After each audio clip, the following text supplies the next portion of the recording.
We'll guide you through how to upload an unlisted video to YouTube. If you find this useful, then consider subscribing and liking the video. Here we are on YouTube, and so for whatever reason you want to upload an unlisted video.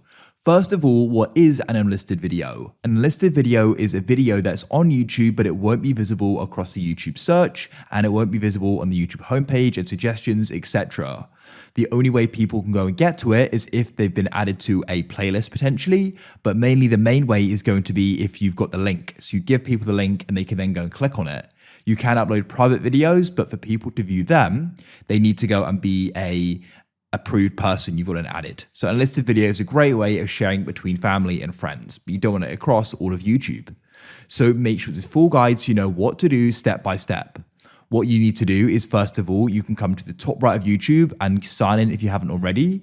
Then you can press your profile icon, make sure you're doing this on the right account. You can switch if needed. Then press create in the top right and press upload video.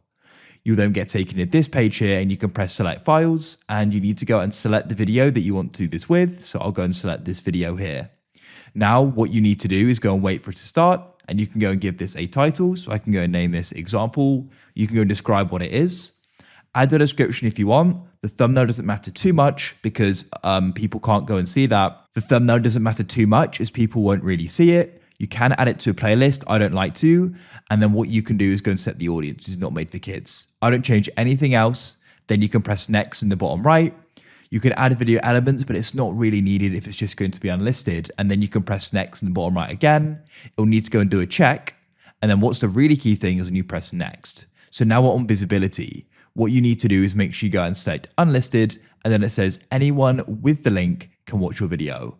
So then what you can do is keep that selected, and you can go and then press save in the bottom right. Then what you can do is they're still checking the content, but we can press publish anyway. It doesn't matter too much. And you'll then go and get this pop up. And then what we can do is go and press this button to the right to go and copy the video link. So you've now got the link to the video and you can go and share it. You can go and see, we can go and use different platforms at the top, but otherwise you can just go and send that to people and you can go and paste it where you want it. So I'll open up a new tab and go and paste it in. And I'll just go and show what it looks like. As you can see, it goes and says unlisted below the title. That's it.